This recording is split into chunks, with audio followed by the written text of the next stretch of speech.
of announcements, and then we rearranged the schedule a little bit from what we sent out at the beginning of the week, because Ted won't be able to get here at least until 12:15, so we put him last. So a couple of brief announcements. The dean did say that getting a permanent chair for preventive medicine is now a priority. It's on her agenda, and she promised to have a timeline and plan for me and for us in a couple of weeks. And she said it is her #1 priority at the moment. I gave her a list of names of people from the department that I thought could do well to serve on the committee. I haven't heard from her if she's selected any of those people or how they're going to constitute the committee. The only thing I know is that they're enlisting the help of Korn Ferry, the search firm, which I'm never sure exactly why they do, because some people know that they've served as well in the past. I shouldn't say that. But anyway, but so that's the update on that. Any questions about the search for a real chair? We are still working on food options for Soto. They had the farmers market coming on Fridays. They weren't getting much business, so they've scaled that back. So we want them to keep coming. What's coming? We've got to give them a bunch of business. I confess I tend not to use them. But we're also looking at some other options as well, and we'll keep you posted as soon as we have any concrete updates. A couple of other announcements. As you may know, Ed Abel has been serving as acting division chief while Frank's been on sabbatical. They have now made that switch permanent, so Ed is now our permanent division chief. Condolences all around. And Young Lee just got promoted to associate professor, so congratulations. And then lastly, since we haven't met this beginning of the year, as many of you know, Ricky's been appointed Associate Dean for Social Justice, and we're all quite proud of him for that and for filling that role. Any questions for me? Cool, good. Luann has some updates on the MP curriculum.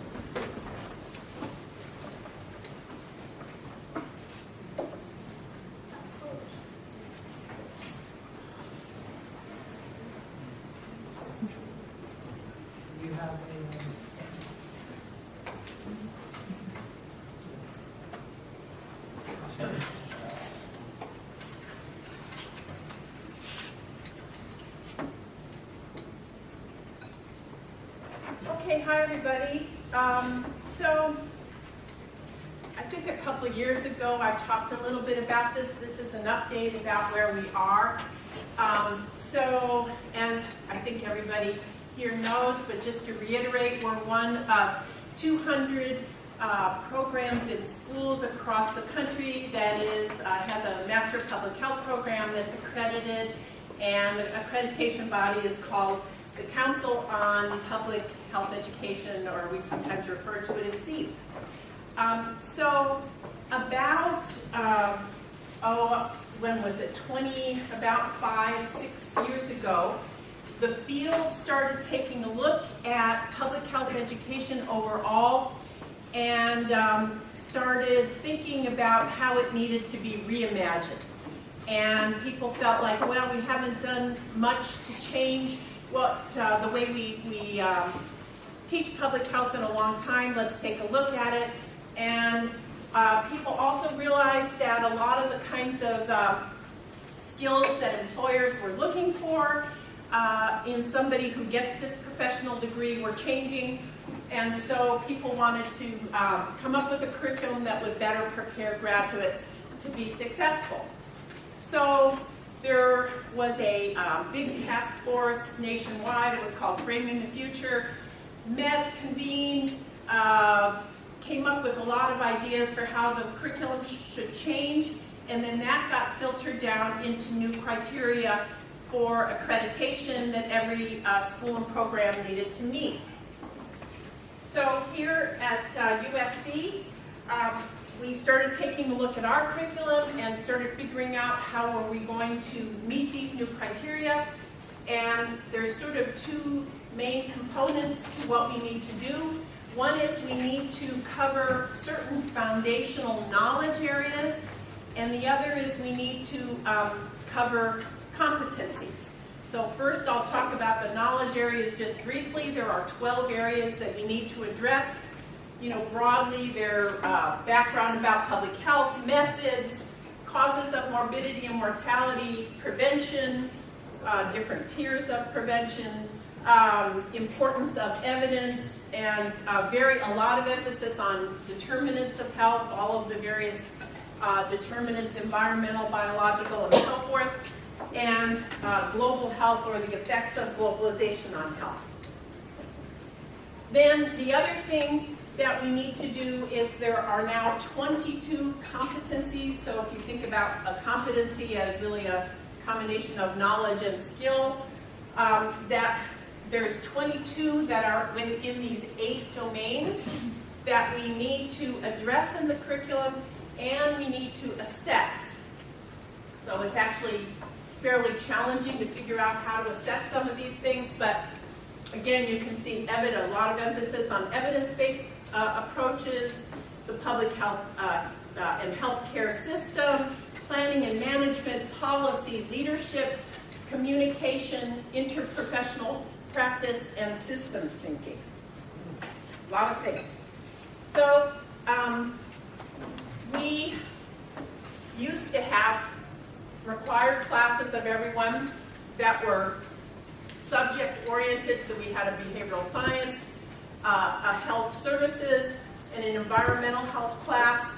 Those were all required, as was biostats and EPI, and then the students do a practicum and they take a capstone course. So what we did is we took the top 3 classes, and they are now required classes within the concentrations, but they're no longer required of every public health student. Instead, every public health student, so we stuck with biostats and EPI, and again, I think we felt like this was one of the strengths of this program, is those 2 core classes. And so those remained requirements to cover those areas of knowledge and competency. And then we created these 2 new courses. One is called the Foundations course, one is called the Practice of Public Health. So this has been a lot of work on the part of a lot of folks. We tried the new Foundations class in the fall semester under the leadership of Michael Cousineau. And so you can see here the various topics that we covered. I would say this class has tended to be more on the side of the knowledge areas that we need to cover in the curriculum as opposed to the competency areas. But there is also some of the competencies are also covered here. And you can see here the various folks that were involved with the class. And then now, this semester, we're trying the practice class for the first time under the leadership of James Steinberg. And so in this class, we're trying to address a lot of those competencies. So, policy, leadership and management, program planning. Honestly, sometimes it feels a little bit like the class that has everything but the kitchen sink. It's kind of challenging to get it all in this class and to integrate it. So that gets to my summary about sort of what's been good and what's been challenging about this.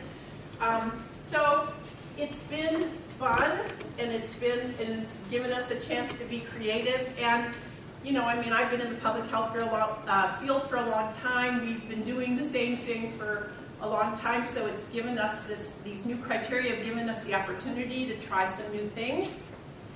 So that's sort of the opportunity side, and the rest are challenges. Sorry, I tried to come up with more opportunities. I did get there. So challenges. We've had 2 very large classes. The 502 class, I think, was somewhere around 80, 75 or 80. We have 75 in 503. And we're in an auditorium. We can't fit the students in here, so we're in an auditorium here in McKibben. And the idea, especially of the practice class, is to bring in innovative, interactive teaching methods, get students in a lot of groups, get them talking to one another. It's really constraining to do that in an auditorium. So I don't know, it's an ongoing issue, the teaching space, but that has, I think, really limited the extent to which we can do some of the things we'd like to do in the classes. Another challenge, as I've already alluded to, is the integration of these topics, especially in the practice class. They're sort of disparate competencies. We're trying to integrate them, but also in the class that covers those foundational knowledge areas. Going 1 week from global health and then the next week to determinants of health, and it's been a little challenging to integrate them. The salary coverage for instructors is complicated. I'll just leave it at that. And then we've been focusing on all of these changes in the on-campus program, and what we need to think about next is figuring out if we can do these kinds of new classes online, and if so, how. In the meantime, we're trying to infuse all of the knowledge areas and the competencies in our existing online classes. And then just the other thing that we did in the program in the process of revising it is we changed the number of concentration areas that are available within the MPH. And so we eliminated some of the ones that we had on campus. This graph, or these pie charts here, show you the proportion of students that go into each concentration area, on campus on the left, online on the right. For many years, our biggest concentration has been biostatistics / epidemiology. That's still the case. Yeah, still the case in both for both modalities of the program. And then the next biggest is community health promotion, followed by the policy and health services. Global health is fairly small on campus, a little bit bigger online. Anyway, we streamlined the number of competencies that we have, and yeah, I think that's it. Any questions or comments? Okay. Oh yes. Wait.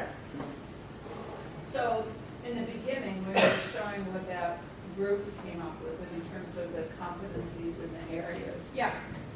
The very beginning. I'm surprised that even before that. Of the knowledge areas. Yeah. Where does health disparities and health equity fit? Well, okay, so I think what I've discovered is that if you talk to about 10 different health professionals and you ask them what health equity means, you probably get about 10 different definitions. Some people see them as disparities. Some people see them as disparities that somebody can do something about. Anyway, I would say the health disparities part mainly fits here. We talk a lot about determinants of health, and the 502 class in particular placed a lot of emphasis on social determinants of health. And we have a exercise that we have the students go out and do a community scan. So they study data about a community, they go out and look at a community with an eye toward social determinants and disparities.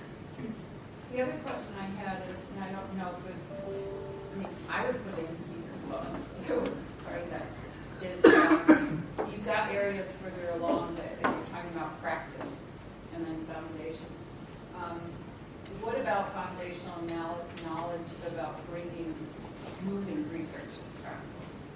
Because we are maybe unlike some other programs of health that we have an immersion in research all around us. And it would seem to me that what would be important in applying methods there is moving research to practice. Right. And do that. Well, sure, there's definitely an emphasis on that. So they learn about methods, in the methods part. they learn a lot about the importance of evidence, and then in the practice class, we're just now getting to the unit on, where is it, on planning or evidence-based approaches and planning. So anyway, what we teach them is how to figure out what's evidence-based, how to apply evidence, and how to put that in practice. Okay, So it's definitely, embedded in those. yeah, thank you. Okay, thanks.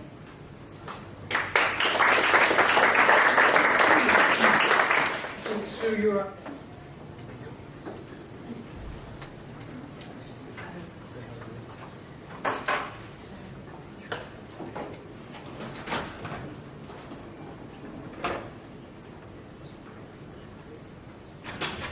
Well, good afternoon. So, how many of you have heard of All of Us project or have seen like flyers? So, quite a few of you. So, this project is funded by NIH. We're part of a site across the U.S. So, there's about like 50 sites in the U.S. Doing this project. So, I wanted to tell you a little bit about it. So, this project was announced in 2015 under the Obama administration. And it's on precision science. So the objective of this project is to gather data from 1 million or more participants. And this is a different project in that it's not focused on any kind of condition. So the idea is that to collect enough data so that if we need to study precision science and tailor our treatment or drugs to a particular population, particular disease, that there will be this pool of data available for researchers to actually use this information. Congress have already sort of authorized close to $1.5 billion for the 10-year period. So it is a committed program, and hopefully if we're successful at gathering all this data, there will be sort of lots of opportunity for research as well as sort of future beyond 10 years that this program is committed for. So we already we started in April of last year in terms of recruitment and enrollment. Throughout the whole program, so since last year, we have reached 100,000 participants, so we just passed that milestone in gathering 100,000. But given that the goal is to have 1 million participants, we have to kind of speed up the process. And so my role in this position, in this research project, is actually to go out and engage different departments in KEC and try to strategize and how to get this word out so that we get increasing enrollment and participation. So this is the example of a flyer that we have. You may see this across sort of the campus and KEC and the hospital, and we're engaging different departments to actively recruit. And we have different strategies that we're implementing in terms of how do we recruit participants. So why do we need All of Us research project? Well, so as most of you know, precision medicine is really at the early stages in terms of what that means. And it's important because patients may not be served well by treating sort of the average patient. And so many people, they've been left out of biomedical research. So if we think about who's in sort of clinical trials and different research programs, we have it's about 12% African American in the population, but maybe only about 5% actually participate in clinical trials, as well as the Hispanic population. It could be estimated about 17% of the population, but only like 1% are in clinical trials and research programs. So this research program really focuses on trying to include sort of diverse population as much as possible, and there's a real dedication towards that. So as I mentioned, participation is open to all, so it's not specific to any condition. So you could be healthy, you could have, so it's open if you're over 18. So there is plan to go to also start with the pediatric population, but that hasn't been rolled out yet. So right now we're only focused on adults. And so the participants should reflect the rich diversity of the U.S. and the participants are also viewed as partners in that we give them access to their data. We there's a commitment to sort of communicate the results that we see so that they're also engaged in what we're doing. And for the research purposes, they're actually currently already started kind of taking proposals, so to access the data once the more data is available. So they have a process in place to sort of call for proposals and different research projects that you can actually apply for in terms of using the data, because the data will be available. There's a centralized security and privacy in terms of the data. So all the data that gets collected, even the specimens, the blood sample, urine sample, we actually send that over to a main site. So it's not, we don't process that on individual sites, but it actually gets sent over right now to Mayo Clinic.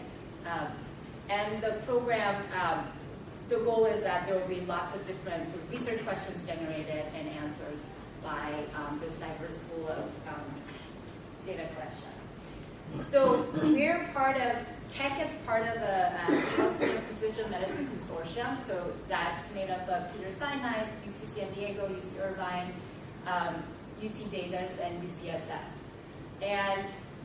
And throughout the country, you can see there are academic centers, there are veteran administration, as well as regional medical centers and federally qualified health centers. So in California, also there are a few federally qualified health centers that are also participating and helping with recruitment.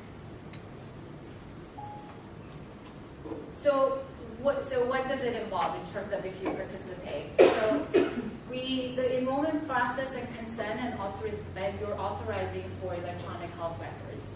So everything can be done online. So if you go online and you decide you're going to participate, you do the registration and you can do all the consent online. But we do ask that you do the surveys. So surveys that has to do with sort of questions about your overall health, your personal habits, your lifestyle, the basic sort of access and utilization questions, and family history. And additional surveys, so when you agree to participate, then you're agreeing to sort of maybe additional surveys on the road or additional data collection. So after you do the sort of the consent and the authorization, we ask that the participant come in for the physical measurements. So the surveys and all of those should take less than an hour to complete in the initial. So the surveys are fairly short, and so it doesn't take up a lot of your time in terms of enrolling. And for the physical measurement, so you come to one of the clinics that we have here. So right now we're looking out of several areas. So we're at the Wellness Center on a couple days. We're also at Pharmacy Plaza. So that was a central location in terms of, because we're trying to get people to come in as they have other appointments at CAG, so that they can come in, after their appointment or before their appointment to do these measurements. And if you did all your consent and everything online before you come in, it should take about just 15 minutes in terms of getting your blood pressure, BMI, heart rate, and then your blood sample and the urine sample. We rarely do saliva, so if for whatever reason you can't give blood, then we do ask for saliva sample. And so in terms of genetic testing, no testing has currently been done yet, but there is a protocol in place where participants will be contacted prior to testing with information on whether or not they actually want to receive the information. And if they do want to receive the information, then there will be a genetic counselor available through the program to actually talk to them about what those results mean. And so right now the plan is that it will include the American College of Medical Genetics and Genomics, sort of the 59 known genes known to be associated with risk for certain diseases. But as a participant, then you agree to the genetic testing, and that you could, if you want, you could get the information once those testings are done. The eligibility is all adults living in the U.S. Are eligible to participate. Currently, where the materials are available in English or Spanish, so that's limiting in terms of recruiting the more diverse population. There are plans to include Mandarin Chinese for release fairly shortly, and additional languages might be available down the road. There is actively recruiting minority population, ethnic, sexual, and gender minorities. And so because this is about precision medicine and trying to get enrolled to a population that traditionally is not really included in research due to small numbers, so the goal is that there will be enough diversity to study different populations. So I don't think I have to tell this crowd why I participate in research, but it's to contribute to the for broader good of health of the population, and it'll help to tailor treatment and prevention strategies by collecting more data on different population, and then develop diagnostic tests or identify risk factors, and then discover just better medicine because we are kind of moving towards precision medicine. But in order to do that effectively, then we do need good data behind that. So we do give a $25 gift card. So right now it's a Target gift card that we provide once everything's done. You come in and you finish all the procedure or all the collection of the blood and the urine and filling out like all the survey questions. Once it's completed, they get a $25 gift card, and you do get a parking validation again for the whole day. So if people need to come in for an appointment for other reasons and then they come participate in our study, they get a free card. So that's what we provide, and sometimes we give out cookies as well.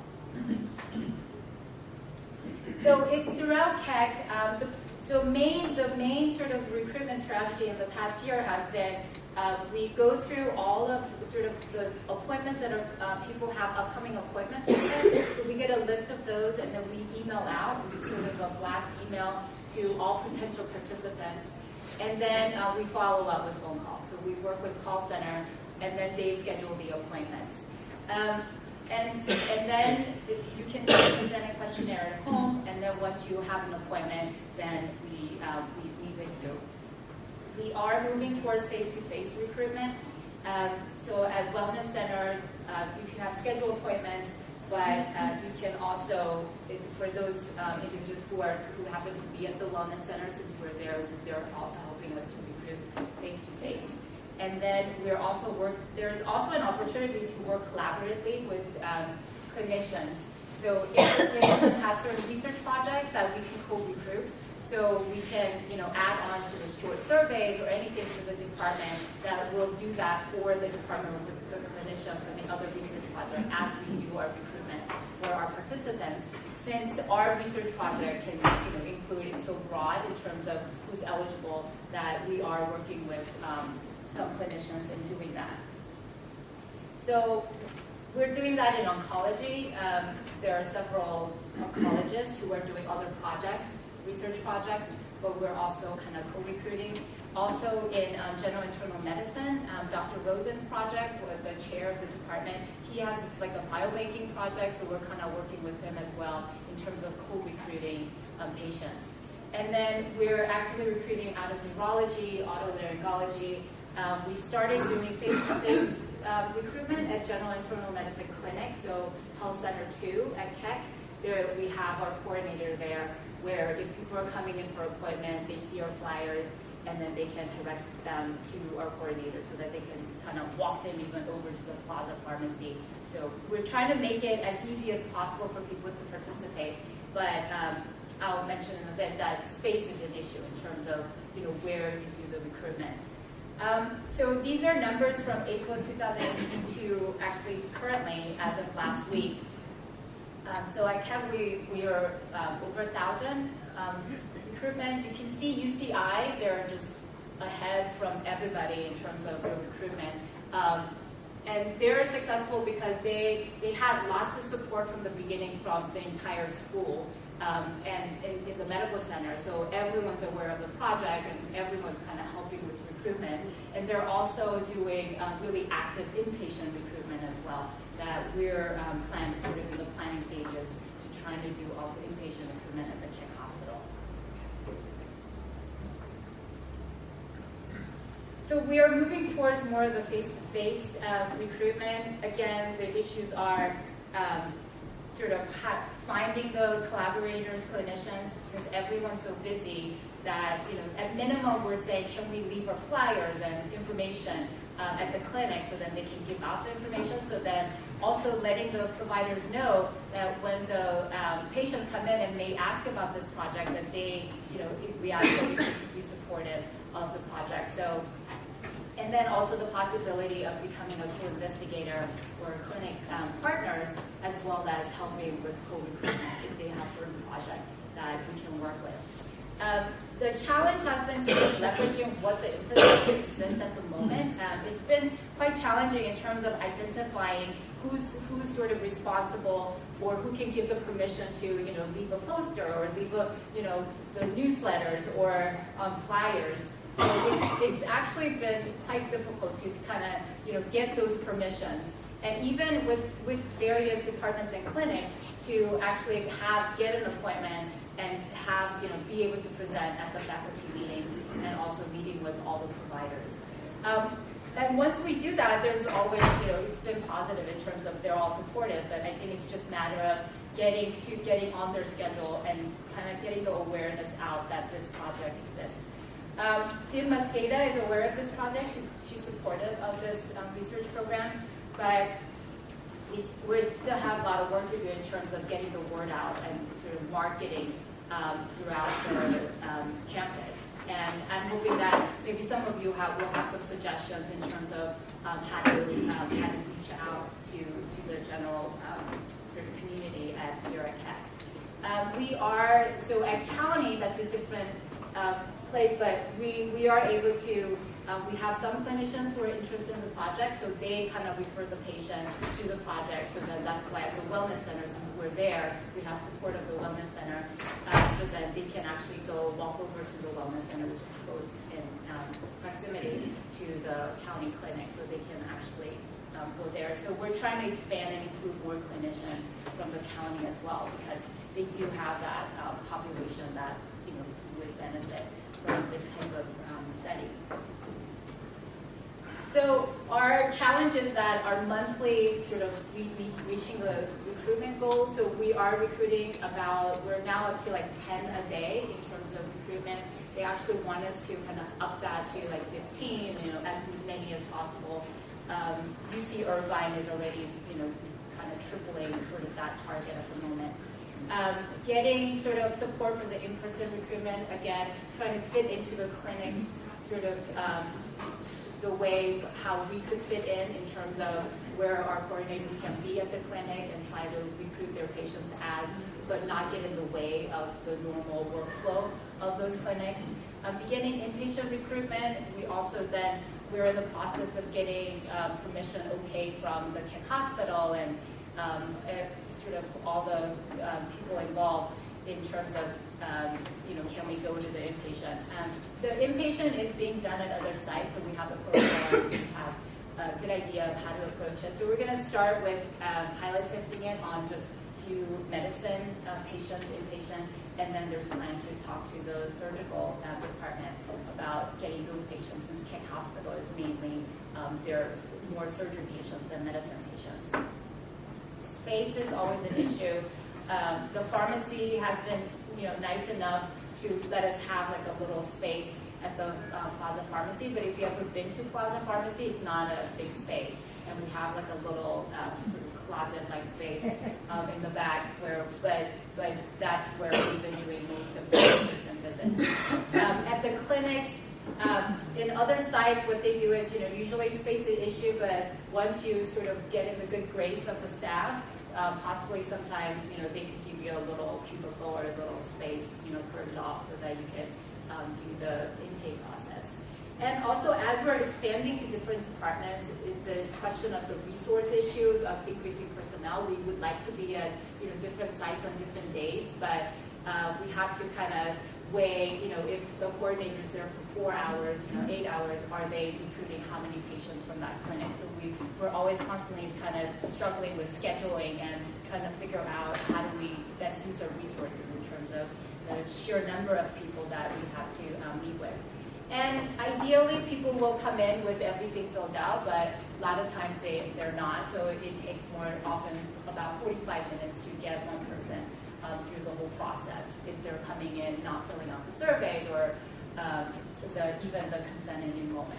And especially working with them at the Wellness Center, a lot of the participants there often don't even have an email, so then our coordinators actually walk them through sort of how to sign up for email so they could get information about the project and sort of updates on the email. So there are a lot of additional sort of things that our coordinators are doing to sort of try to engage the participants once they come in who might not have been what we think of traditionally, sort of they have access to computers and know how to get the information. So we're trying to provide that information.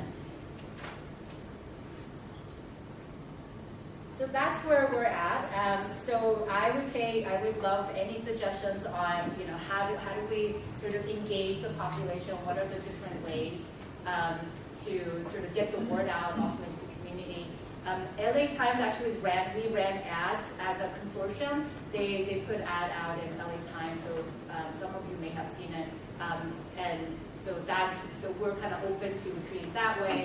We're thinking of maybe putting ads in like Spanish newspaper or the media in terms of recruiting them. But again, we have to then have a place where they can actually come for the visits. So those are always kind of constant challenges in terms of we want to increase the number of recruits, but again, then do we have the infrastructure to actually, take all of them in? So it's a constantly moving sort of target, but we're active and we're here, and so hopefully it'll be successful so that we can continue and be renewed as a site.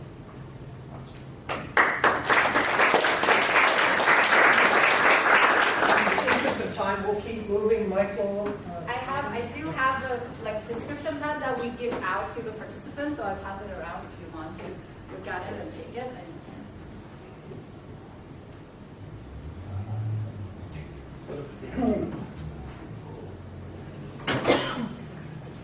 follow up on all of us. The Department of Surgery would be happy to participate.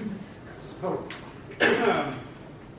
it's a great study that can clearly, we should get some clinicians involved to try to find some patients. There are patients out there that question how much resources you have to actually make it work if you found patients. The Department of Surgery, I think, would be very interested. Some of you know me, some of you don't. Some of you know me as a student. Some of you know me as a faculty member. I'm Mike Bowdish. I'm a cardiac surgeon in the Department of Surgery, and Dr. Valente was kind enough to give me a secondary appointment in the nursing department about a year ago because of the work I do in clinical trials. And for those who don't know, I'm hopefully going to get my master's in May, if I can get it. But along the way, last fall, I got offered, I wouldn't say offered, I was forced. Forced or not forced. There was a competitive application process, and I was asked to consider taking over as chair of the IRB, which I initially said no way, and then thought about it, and it actually is something that is interesting. And anyway, so I'm the new chair of the IRB as of a couple months, as of almost 2 months ago. And one of there were a couple of reasons. One, I figured since I'm a cursory member of the department, I should come to one of these meetings anyway. But the one thing that occurred to me is you guys do a lot of research, and we see a lot of stuff through preventive medicine. So I'm joined by Kristen Cron, who is in 3 rows from the back. She's waving her hand. So Kristen is our IRB director. I wouldn't say restructured. Well, the IRB has been restructured fairly significantly, actually, in the last year and a half or so. And Kristen really runs the administrative aspect of the IRB. So it's my job as the chair to, I guess I have final oversight, but really the inner workings of the IRB, the staff, the staffing, and everything associated with that is really run by Kristen, and then a lady named Roseanne Fleming, who's not here. She's actually been ill, but the two of them really run the office. And the IRB has moved. We used to be over in County Hospital. We're now located in what used to be, to me, HRA. I've been here 20 years, so I still call it the HRA building, right across from the morgue, so I see shaking heads. So we're located on the 7th floor of of that building, which doesn't actually have any other name than HRA as far as I know. I guess that's sort of a discussion in progress. But they've all moved over there, and so the IRB occupies half the floor. The other half of the floor is occupied by CTO, so contracts, which is often the other group of people you have to interact with to get trials through. So it's actually created some, it's brought two groups of people together who have to work together, and that's actually been, I think, a good thing. So anyway, so we're not at the county, we're over at the IRB, and so I mentioned that because if people want to, if you are over there, you want to stop by, you want to torture people to get things done, you can do that. But I say that really just to, one of the main messages I wanted to get across was that I wanted people to know that we're here to help. The IRB is definitely not, my view here is not to be a roadblock. I very much took this position because I'm very, very much an advocate of research, especially clinical research and epidemiologic research and everything that we do here. And I think that we have to do it safely, we have to do it appropriately within the laws and regulations and such, but I'm very much in line with trying to help people do that. And I think that the entire staff is. So I don't in any way pretend to know what the previous chair knew. I don't. I'm learning a lot, but we have a lot of good people who help with that. And one of the things that we find is I get a lot of random emails from people, hey, can I talk to you about this? And well, the this they want to talk about, 99% of those thises I don't have any idea about. But my staff over at the IRB office do. And so a lot of, actually I often do, but most of the time if the people in the office can, I'm still working full time too. So if the office can deal with a lot of that stuff, it really helps. So the IRB office is there to help. So you can call the number and ask for Kristen, ask for Roseanne, and they will help you. All those silly little boxes on iStar, they're all there for a reason. They're there to keep us all out of trouble. Okay, so it may seem onerous, it may seem like, why are there 15 things I have to check here? It's because those are what's in the regulations, that's what we wanted to say, so when we come and get reviewed and audited, we've actually checked, we've said exactly what we're supposed to, and it's just not ambiguous. So, but if you have questions as you're filling stuff out, please call and ask, okay? We've also we're encouraging, as we review stuff, people to call the investigators and try to clarify things before things come to the board. So, does that kind and I'm happy to send out you guys have my email, or many of you do, or my cell phone number. You're always welcome to call and reach out. And that's my primary message here, is we're really here to help you guys do research and not in any way be a hindrance. The boards are generally it's really, really rare that we turn something down. We try to figure out how we can actually do things. There are a few things in the 6 years I've been involved in that we have actually said no to, but it's really not an issue. The biggest problem we have is when people send us stuff that just isn't complete. We don't know what you're going to do. There's no hypothesis. There's no objectives. There's no inclusion and exclusion criteria. We can't figure out who the patients are. And you're shaking. You're thinking like, how could anyone do that? And that's really great. I'm hoping no one's ever done that, but we see it all the time. Primarily, actually, you guys see it more indirectly with investigators that come to you and want to design trials. When we ask them to do that, it's because they've generally had issues and they really, truly cannot do it on their own. They have no idea what they're doing. And we do need to, although we have to deal with the ethics, we also have to, especially investigator trials, we have to make sure that the science is at least somewhat valid and that we're not putting people at risk. So I really appreciate everything you guys do in that regard. So any general questions about the IRB? Way in back. You mentioned you don't turn down a lot of things. One thing that you Maybe we turn did. down with regularity is DEXA scans and healthy kids. And Yeah. someone who doesn't Well, have we don't actually turn them down. You know who turns them down?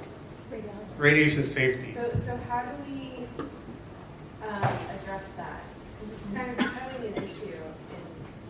So DEXA scans in healthy and normal volunteers, basically. Yeah, because then you try and go publish in an endocrinology journal with a Tanita body scan and they laugh at you. Yeah. So you've had, and so I know we recently looked at one where they wanted to do DEXA scans in infants, and that actually got turned down, and that was actually very controversial on the board as well. So the way it really works is, so anything that involves radiation, which fortunately or unfortunately, depending, I mean, it's kind of weird because, I mean, I can go down the street and get a DEXA scan without a prescription from a physician, right? So, and you could argue that if you fly across America, you're going to get way more than one DEXA scan, right? Unfortunately, in this institution, anything involves a DEXA scan goes to radiation safety, and I've been meaning to meet with them, and I have not yet, but that's something I can take to that meeting. So the way that works is if whatever radiation safety says we have to go by, with the addition of we can add additional things on top of it, but we can't take away things they said. Anything else? There's a couple, there's something you may, there's one last thing, which is what the slides are. These slides are online, and we could even send them out, but I don't think anybody really, well anyway, they're the common rule, which is basically the guidelines under which we operate, or the federal, not the guidelines, the federal regulations under which we operate, have been rewritten. So there was a thing called the common rule, and now it's called the new common rule. The new common rule went into effect on January 21st. And these are slides that Susan Rose and OPRS downtown put together, but, excuse me, I've been really sick. But anyway, I'm better, not dying anymore. Yeah, the flu's been terrible. We've had some really sick patients over on ECMO with the flu this year. So I got a flu shot, but I'm pretty sure I did get the flu.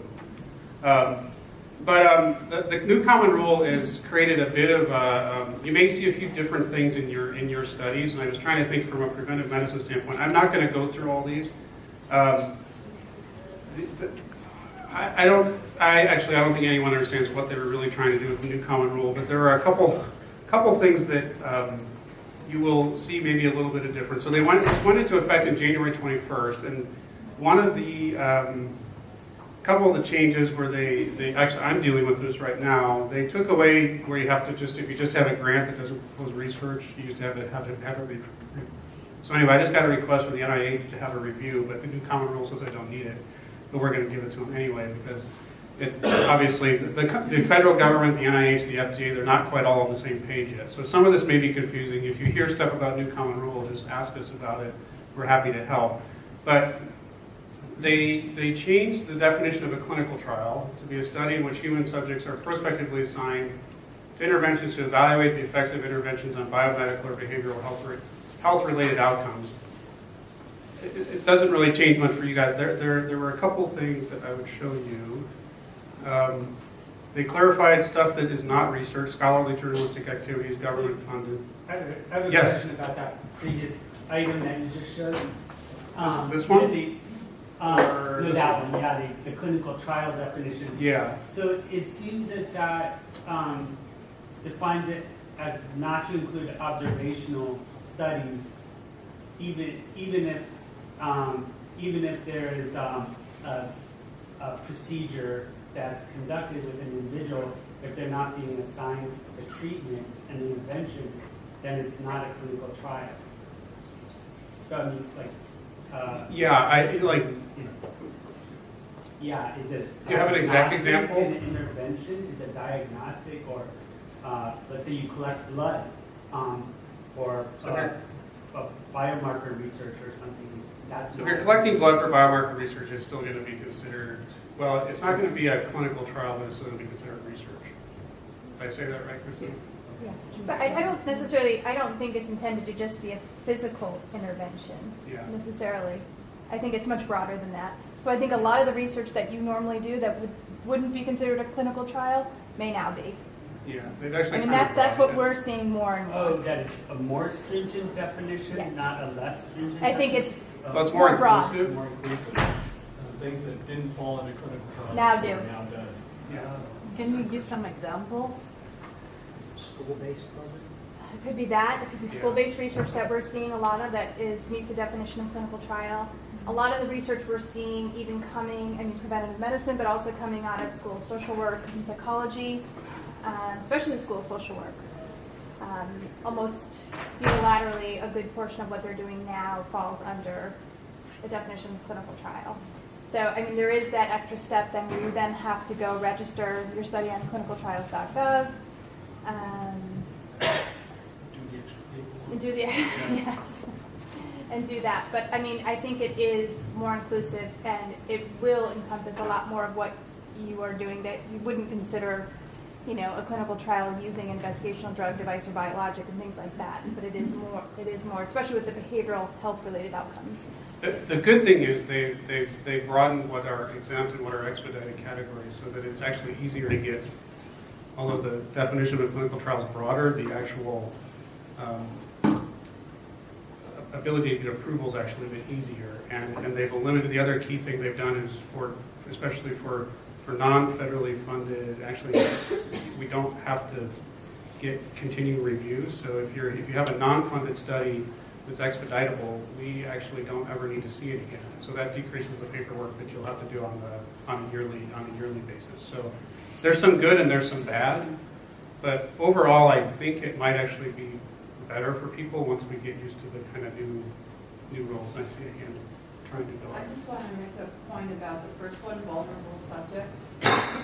We may have to, especially in this department, educate people who are conducting field-based research on normal populations because we use the term vulnerable to explain or refer to people who are maybe at higher risk for a certain type of behavior, like tobacco use. We don't use it in this context. So I don't know if it happens in other departments in the medical school, but would you advise us just to explain From our standpoint, vulnerable subjects are generally prisoners, pregnant women, children, infants, Cognitively impaired. mentally, Cognitively impaired. cognitively impaired. So does that kind of answer?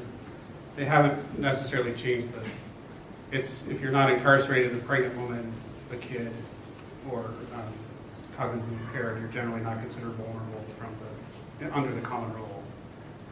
And then there's all sorts of, Richard, there's all sorts of other boxes you have to go through to try to use those populations. So, which some of you do, and we do approve, not infrequently. So,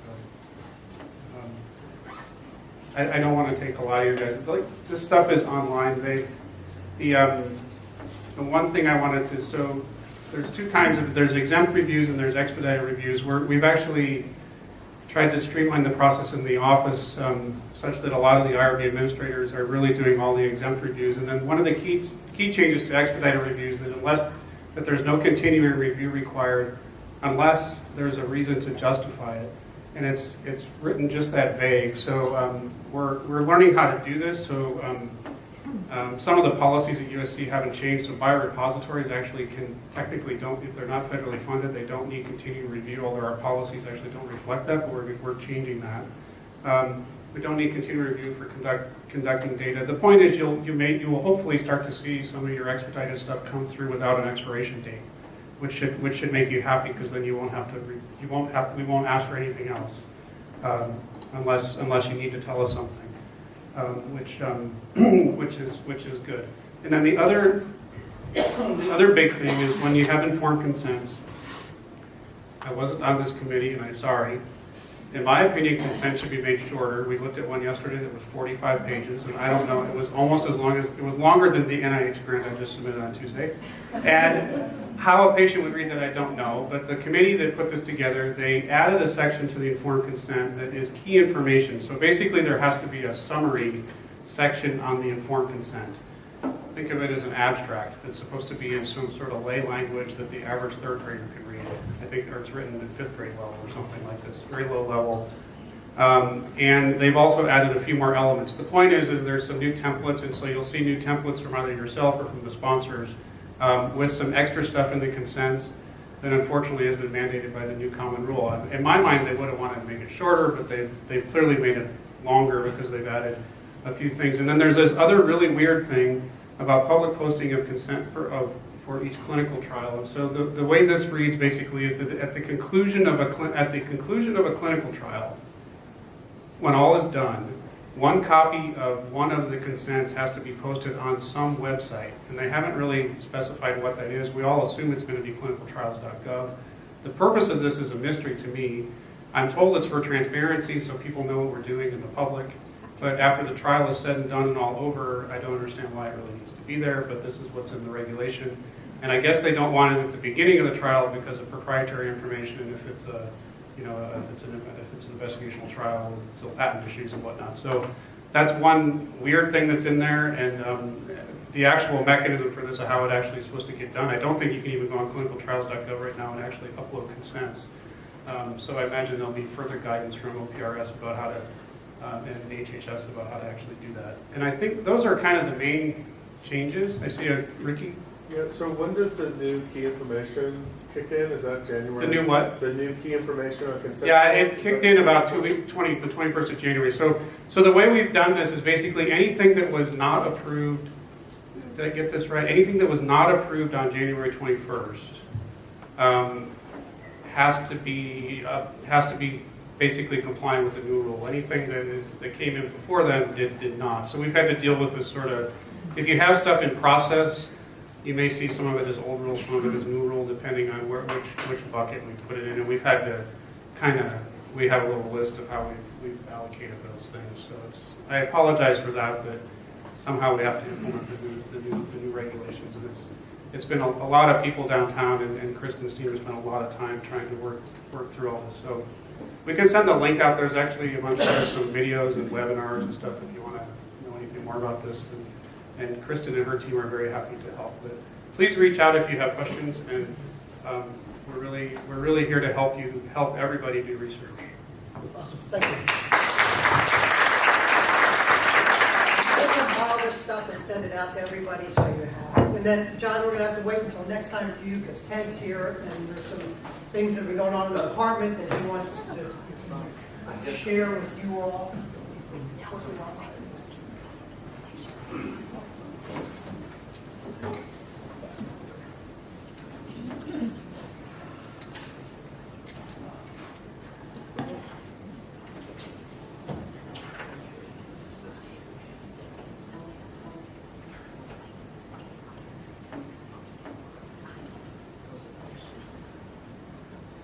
Good afternoon, everyone. Is this one working? No? Yes?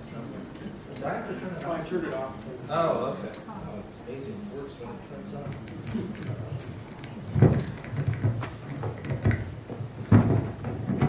Now I'll say good afternoon, everyone.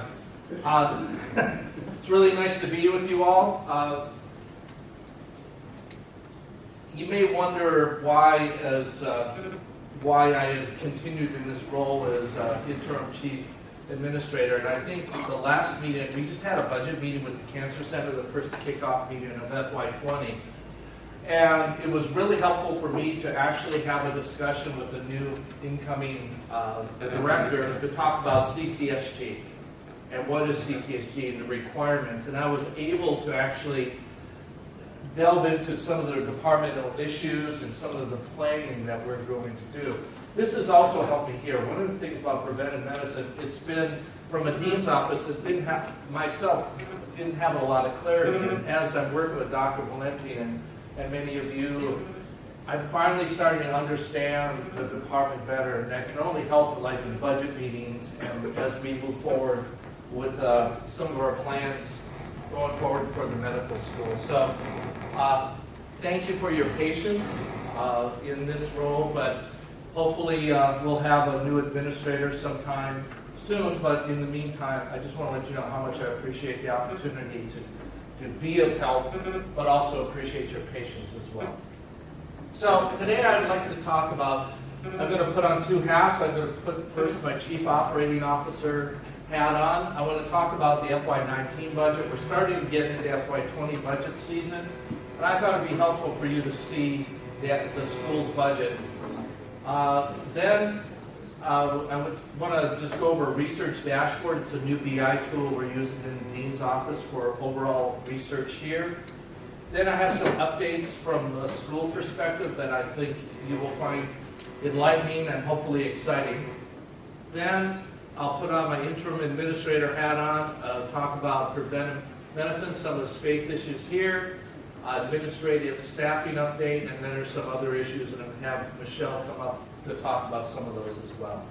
So this is the Keck School of Medicine budget.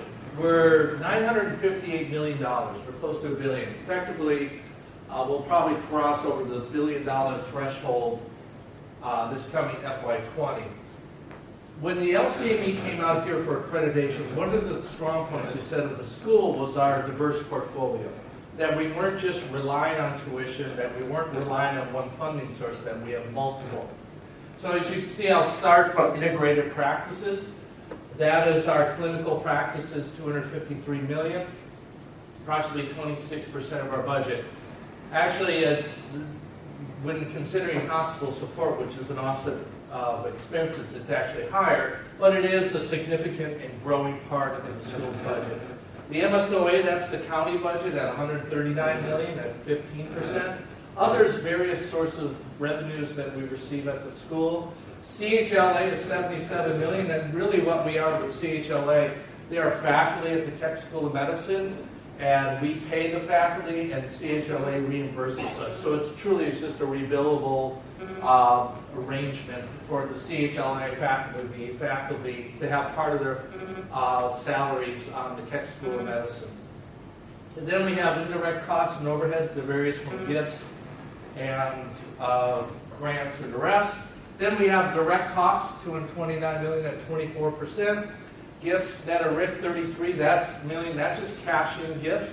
Now you say that, does that all go to the dean's office? No, many of that goes for like grateful patients. They're very restricted. We have endowment income comes in as well. A lot of it to individual chairs, various endowed accounts. Some of it comes to school. And then net tuition and fees, $85 million, 9%, and then rebillables and a few other things. And then clinical trials at 2% at $15 million. So you look at this, and when you look at tuition and fees, 9% of the budget, only half of that is MD. The other half is masters and professionals and some undergraduates. So it is a diverse budget. Now, you might be thinking, wow, the dean has a lot of money that they could give away. But you look at a lot of these pie charts, integrated practices, well, that's limited to the clinical side of things. County money, very restricted. We have to use it for the benefit of county. CHLA, that's for CHLA faculty. Direct costs for the grants. So the dean, and then a lot of the gifts are restricted, like grateful patient, to specific items. And endowment income, many of it's restricted by the donor. So from our standpoint, the school standpoint, we only have pieces of this pie to give out to support the departments. Now, when you consider space cost here, budgeted in FY19 is $26 million, and you consider that we pay the university $60 million for services for, there's not a lot left, but we give it all out. We don't have a secret fund where the dean's office is storing money. In fact, with this year's budget projected, we were budgeting a $1.3 million loss. So it is a challenge, but it's not insurmountable, especially if we can grow our development side more and also grow our relationship with the health system, which I'm going to talk about. Another thing we've developed is our School of Medicine research dashboard. This is relatively new. It's been on for about 2 months, but I thought it'd be interesting for you to see what the school is as far as research. Left side, right side. Left side is awards, and as you can see, we are mainly an NIH, we're mainly a federal NIH school. See 64% of our grants year to date. Now these are all year to date numbers. This is not annual. This is just year to date through January. And you can see then our second biggest is private, and then industry is 12 and 14%. And many of that has to do with our ATRI unit in San Diego. A lot of that there, and then you can see some of the others. Then below, it is just a comparison of our annual direct budget year to date on awards and annual indirect cost budget. Now you'll notice when you think of federal awards, you think, well, we get 65 cents. Well, effectively, school only gets in the realm of the 30s. And why is that? Well, we have a lot of off-campus. Our unit in San Diego is all off-campus. We have a lot of subcontracts, and that's a different, there's a different accounting for that. It doesn't include equipment. So really, about 36% goes as indirect costs to the school to help with funding departments. On the right, you can see our direct costs. We had from 16 to 17, we had a significant jump. This was the ATRI, bringing them on into Keck School of Medicine. But also, the other jump was faculty have done tremendously wonderful in the school. And we've noticed that too. A number of faculty are well funded. Tom Buchanan has done an analysis. I think we have the top funded faculty of all academic medical centers per faculty member for 8 out of the last 9 years. So our faculty are incredibly well funded, and we thank you for that. I know it's a lot of work, especially in tight financial situations. As you can see through year to date, FY19, we're at $114 million of direct costs. We were projecting 120, so we're a little down, but it's still within the margin of what we planned for, so there's no significant concern on our side at this point. Then on the lower right is our direct costs, $114 million. Basic science, that includes preventive medicine. We consider it one of the basic science. Departments 23%, clinical departments 23%, and then institutes such as Broad, Z&I, cancer centers 54%. I just thought this would be helpful for you to understand what we look at as a school with regard to research and how we monitor it. Some updates. Currently, we've been having a joint strategic vision presentation with the health system. We started this recently. We met with the President's Cabinet this past week. We're meeting with some board of trustees, certain board of trustees Tuesday. And what we have done, we've taken, if you remember, we did a big strategic plan about a year and a half ago. We've put into financial numbers and planned out some items. We're working with the health system, and we're presenting it jointly. It's never been done before, and it's actually pretty exciting to start talking and communicate with others, and I'll explain why that's really important. We're going through FY30. So we are taking numbers from now through FY30. We're looking at our steady state and what kind of philanthropy we'll need or what kind of buildings we'll need. And we're trying to project it along with the hospital through the health system through FY30. So for KSOM, we're looking at expanded research space. We want to grow. So we've been talking about various opportunities for research. Development of an interprofessional educational space. We would like to have a state-of-the-art educational building that would not only just be for the medical students, but be for all Keck School of Medicine students, as well as pharmacy and OTPT. So one of the things we're looking to develop. We need more clinical faculty offices. With the growth of the health enterprise, we're woefully short of faculty offices on this campus. Significant investment in recruitment, in research, and course support is what we're projecting for FY30. At least it's our vision. Now, we have to fund it, and we'll have to figure that out, but that's our vision. And we're looking to, also one of the things we're really pointing to is building our scholarship base.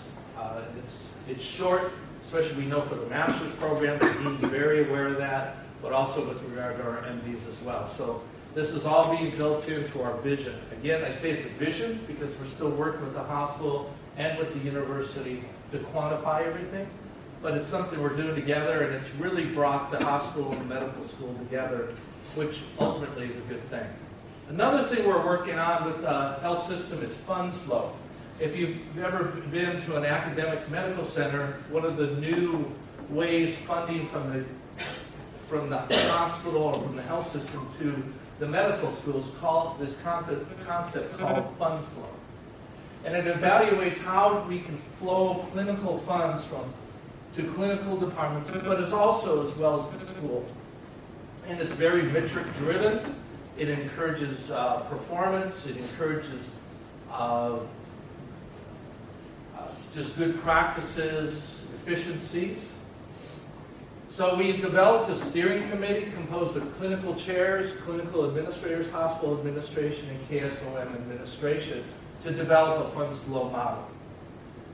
Now, with regard to funds flow model, we're looking at this, and with our consultant, funds flow, if you look at academic medical centers, it's a way for the health system to support the academic and research support of the medical school. So we will be building in a model for support that we can help with research and academics. So this will be additional funding. We have some from the hospital, but right now it's a lot of one-offs, and we're hoping to build a model we can rely on that's metric-driven. We also have some recent additions at the school. Kat Carrico is our new, I think she's Vice President of Health Science Development. I've been talking with Kat. One of the things, the advantage of me in this interim role, one of the first things I talked about, Kat, was to have a development plan for preventive medicine for population health. It's not been there. The dean has reaffirmed and talked to Kat about this. I meet with Kat again next week. This is we're going to expand our development office. We have a 3-year plan, but one of the areas we plan to expand on is assisting you all to develop and bring in additional funding. Another addition is Karen Lerman, the new director of the Cancer Center. In fact, I just came from a budget meeting where she was there.